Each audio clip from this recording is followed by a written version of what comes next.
hello friends welcome back to my YouTube channel 2025 सনত HS परीक्षा दिया ছাত্ৰসকলৰ বাবে খুব গুৰুত্বপূৰ্ণ ভিডিও হয় এটো তো তোমালোকক যে এইটো ভিডিও যোগেদি জনাই দিম যে তোমালোকৰ এচএছৰ ৰিজাল্ট কেতিয়া প্ৰকাশ কৰা হ'ব ৰিজাল্ট সম্পৰ্কত ইতিমধ্যে অফিচিয়েল নোটিফিকেশন এখনো প্ৰকাশ কৰা হৈছে বোৰ্ডৰ ফালৰ পৰা তো তোমালোকক নোটিছখনো দেখাই দিম যে নোটিছখনত কি উল্লেখ আছে তোমালোকৰ ৰিজাল্টৰ তাৰিখটো কেতিয়া ঘোষণা কৰিব তো সম্পূৰ্ণ তথ্য তোমালোকক এইটো ভিডিও যোগেদি জনাই দিম কিন্তু ৰিজাল্টৰ তাৰিখটো ঘোষণা কৰাৰ আগতে তোমালোকৰ ৰিজাল্টটো প্ৰকাশ কৰাৰ আগতে কিছুমান ইম্পৰ্টেন্ট কামো কৰিব লাগিব যদি তোমালোকে এইবিলাক কাম নকৰা তেনেহলে তোমালোকে হয়তো বিপদত পৰিব পাৰবা পিছত তোমালোকৰ প্ৰবলেম হ'ব পাৰে তো তোমালোকক যে এইটো ভিডিও যোগেদি সম্পূৰ্ণ তথ্যখিনি ভালদৰে জনাই দিম লগতে তোমালোকৰ ডাউটখিনি ক্লিয়াৰ কৰি দিম আৰু তোমালোকৰ নোটিছখনো দেখাই দিম লগতে তোমালোকৰ ৰিজাল্ট কেতিয়া প্ৰকাশ কৰে তাকো জনাই দিম গতিকে তোমালোকে ভিডিওটো স্কিপ নকৰাকৈ প্ৰথমৰ পৰা শেষলৈকে চাই থাকিবা যদি চেনেলটো নতুন আছে তেনেহলে সাবস্ক্ৰাইব কৰি ৰাখিবা এনেদৰে ইনফৰমেটিভ ভিডিওবিলাক পাবলৈ আৰু যদি তোমালোকে এতিয়া আমাৰ হোৱাটছআপ গ্ৰুপত জয়েন হোৱা নাই ভিডিও ডিসক্ৰিপচনত গৈ লিংক পাই যাবা তাৰ পৰা তোমালোকে আমাৰ হোৱাটছআপ গ্ৰুপত জয়েন হ'ব পাৰা তাতো তোমালোকৰ কাৰণে কিছুমান আপডেট দিয়া হয় ইম্পৰ্টেন্ট আপডেটবিলাক তাতো দিয়া হয়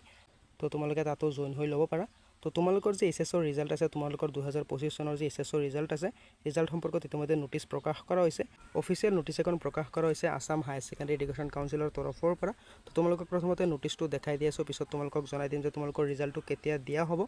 তো আসাম হায়াৰ সেকেন্ডাৰী এডুকেশ্যন কাউন্সিলৰ তৰফৰ পৰা যিখন নোটিছ প্ৰকাশ কৰিছে তোমালোকে চাব পাৰা যে government of Assam higher education ডিপাৰ্টমেণ্টৰ তৰফৰ পৰা নোটিছখন প্ৰকাশ কৰিছে তোমাৰ নোটিছখন প্ৰকাশ কৰিছে তোমালোকৰ ইউজি অৰ্থাৎ আন্ডাৰ গ্ৰেজুৱেট এডমিশনৰ কাৰণে নোটিছখন প্ৰকাশ কৰিছে অৰ্থাৎ তোমালোকৰ যে এডমিশন হ'ব তোমালোকৰ এছএছৰ পিছত তোমালোকৰ যে এডমিশন হ'ব ইউজি অৰ্থাৎ আন্ডাৰ গ্ৰেজুৱেট প্ৰগ্ৰামৰ কাৰণে তো তোমালোকে এছএছৰ পিছত যেহেতু তোমালোকে ইউজি অৰ্থাৎ ডিগ্ৰী তোমালোকে যেহেতু এডমিশন ল'বা তাৰ সম্পৰ্কত নোটিছখন প্ৰকাশ কৰিছে তোমালোকে জানাই যে ইতিমধ্যে ডিগ্ৰীটো 4 বছৰ কৰি দিয়া হৈছে তোমালোকে চাব পাৰা এবাৰৰ যে এডমিশন আছে তোমালোকে সামাৰ্থ পোৰ্টেলত কৰিব লাগিব তো তোমালোকে সামাৰ্থৰ জৰিয়তে সামাৰ্থ পোৰ্টেলৰ জৰিয়তে তোমালোকে ইউজি এডমিশন ল'ব লাগিব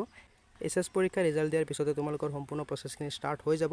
কিন্তু ইতিমধ্যে তোমালোকৰ এডমিশন ল'বৰ কাৰণে সামাৰ্থ পোৰ্টেল যেটো আছে ওপেন কৰি দিছে তোমালোকে চাব পাৰা যে 11 এপ্ৰিলৰ পৰা তোমালোকৰ সামাৰ্থ পোৰ্টেলটো ওপেনিং কৰি দিছে 4টা বজাৰ পৰা তোমালোকে চাব পাৰা যে 4টা PM ৰ পৰা সামাৰ্থ পোৰ্টেল যেটো আছে তোমালোকৰ কাৰণে ওপেনিং হৈ গৈছে তো তোমালোকে প্ৰথমতে তাত ৰেজিষ্ট্ৰেচন কৰিব লাগিব পিছত তোমালোকে লগইন কৰি সম্পূৰ্ণ ডিটেইলছখিনি ভৰাব লাগিব তোমালোকৰ এছএছৰ ডিটেইলছখিনি ভৰাব লাগিব তোমালোকৰ পাৰ্সোনাল ডিটেইলছখিনি ভৰাব লাগিব লগতে তোমালোকৰ মেট্ৰিকৰ ডিটেইলছখিনি ভৰাব লাগিব তো এই সম্পূৰ্ণ প্ৰসেছখিনি তোমালোকে কৰিব লাগিব ৰিজাল্টৰ পিছতে তো তোমালোকে তাৰ কাৰণে হাজু হৈ থাকে যে তোমালোকে কেনেধৰণে সামাৰ্থ পোৰ্টেলত ৰেজিষ্ট্ৰেচন কৰিবা লগইন কৰিবা তোমালোকক মই জনাই দিম গতিকে তোমালোকে ভিডিওটো স্কিপ নকৰাকৈ চাই থাকিবা সম্পূৰ্ণৰূপে তোমালোকে চালেহে ভালদৰে বুজি পাবা তো তোমালোকে যেতিয়া নেকি প্ৰথমতে সামাৰ্থ পোৰ্টেলত ৰেজিষ্ট্ৰেচন কৰিবা পিছত তোমালোকে যেতিয়া লগইন কৰিবা তেতিয়া তোমালোকক প্ৰগ্ৰামটো সিলেক্ট কৰিব দিব আৰ্টছ নে কমাৰ্চ নে সায়েন্স বুলি তোমালোকে সিলেক্ট কৰিব লাগিব তো তাতে তোমালোকে সিলেক্ট কৰিব পাৰিবা বিএ বিএসসি বিকম তেনেধৰণে তোমালোকে সিলেক্ট কৰিব পাৰিবা বিভিন্ন কলেজবিলাকত বিভিন্ন ইনষ্টিটিউটবিলাকত তো যিটো কলেজত তোমালোকে ভাল পোৱা তোমালোকে এইটো কলেজতে সিলেক্ট কৰিব পাৰিবা মিনিমাম তোমালোকে 10টা কলেজত তোমালোকে সিলেক্ট কৰিব পাৰিবা তোমালোকৰ ডিগ্ৰীবিলাক তোমালোকে 10টা কলেজত এপ্লাই কৰিব পাৰিবা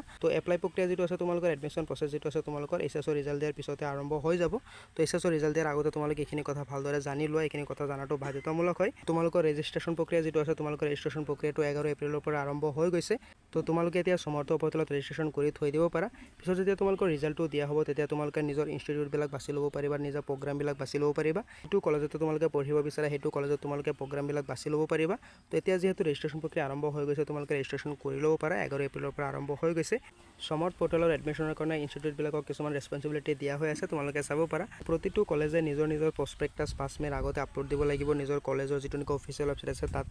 তাতে তোমালোকে চাব পাৰা যে তোমালোকৰ মেৰিট লিষ্ট প্ৰকাশ কৰা হ'ব তোমালোকে চাব পাৰা যে কোনো ধৰণৰ ৰেজিষ্ট্ৰেচন ফিজ তোমালোকে দিব নালাগে সামাৰ্থ পোৰ্টেল যেতিয়া নেকি তোমালোকে ৰেজিষ্ট্ৰেচন কৰিবা সম্পূৰ্ণ বিনামূলীয়াভাৱে তোমালোকে এপ্লাই কৰিব পাৰিবা তোমালোকে ফ্ৰী এডমিশন পাই যাবা যদি তোমালোকৰ ইনকাম সাৰ্টিফিকেট আছে তেনেহলে তোমালোকে ফ্ৰী এডমিশন পাই যাবা এইটো হৈছে তোমালোকৰ যেটো সামাৰ্থৰ অফিচিয়েল ৱেবছাইট আছে তো তোমালোকে চাব পাৰা এইটো হৈছে সামাৰ্থৰ অফিচিয়েল ৱেবছাইট তো তোমালোকে এইটো অফিচিয়েল ৱেবছাইটত গৈ তোমালোকে যেটো ৰেজিষ্ট্ৰেচন প্ৰক্ৰিয়া আছে লগইন প্ৰক্ৰিয়া আছে তোমালোকৰ যে কলেজ সিলেকশন আছে প্ৰগ্ৰাম সিলেকশন আছে সম্পূৰ্ণ তথ্যখিনি তোমালোকে এইটো ৱেবছাইটতে কৰিব লাগিব তো এইটো নোটিছে প্ৰকাশ কৰা হৈছিল তোমালোকৰ ইউজি এডমিশনক লৈ যে তোমালোকৰ 4 বছৰৰ যে ইউজি এডমিশন আছে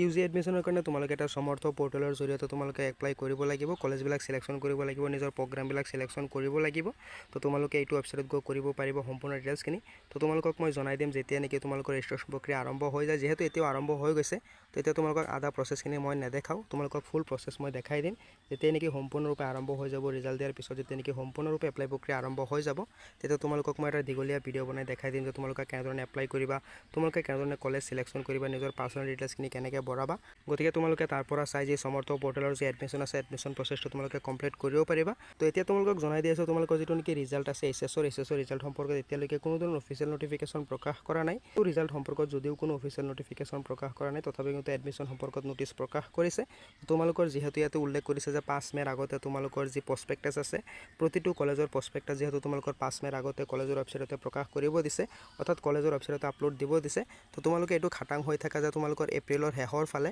নাইবা তোমালোকৰ মে মাহৰ প্ৰথম সপ্তাহতে তোমালোকৰ এছএছৰ ৰিজাল্টটো দিয়া হ'ব যেহেতু 5 মেৰ আগতে প্ৰতিটো কলেজৰ প্ৰস্পেক্টাছ ৱেবছাইটত আপলোড দিব দিছে তো তোমালোকৰ এছএছৰ যি ৰিজাল্ট আছে তোমালোকৰ এপ্ৰিলৰ শেষৰ সপ্তাহত নাইবা তোমালোকৰ মে মাহৰ প্ৰথমটো সপ্তাহতে তোমালোকে ৰিজাল্টটো পাই যাবা তো তোমালোকে তাক লৈ টেনচন কৰিব নালাগে তো এতিয়া তোমালোকে ইম্পৰ্টেণ্ট ডকুমেণ্টবিলাক তোমালোকে ওলাই ল'ব পাৰা এডমিশ্যনৰ কাৰণে যেনেদৰে তোমালোকৰ ইনকাম চাৰ্টিফিকেট কোৱা বা তোমালোকৰ EWS কোৱা তেনেধৰণৰ যিবিলাক ইম্পৰ্টেণ্ট ডকুমেণ্টছ আছে তোমালোকৰ যদিহে নাই তোমালোকে উলিয়াই ল'ব পাৰা যাতে তোমালোকৰ এডমিশ্যনৰ সময়ত কোনো ধৰণৰ প্ৰব্লেম নহয় যাতে তোমালোকে এডমিশ্যনৰ সময়ত কোনো ধৰণৰ অসুবিধাত ভুগিব নালাগে তো সম্পূৰ্ণ ডকুমেণ্টছখিনি তোমালোকে এতিয়াৰ পৰা ৰেডি কৰি থৈ যোৱা আৰু তোমালোকে এতিয়া ৰেজিষ্ট্ৰেশ্যনটো কৰি থ'ব পাৰা সমৰ্থ পৰ্টেলত যদি তোমালোকে নিজে ৰেজিষ্ট্ৰেশ্যন কৰিব জানা তেনেহ'লে তোমালোকে নিজে ৰেজিষ্ট্ৰেশ্যনটো কৰি লোৱা এতিয়াই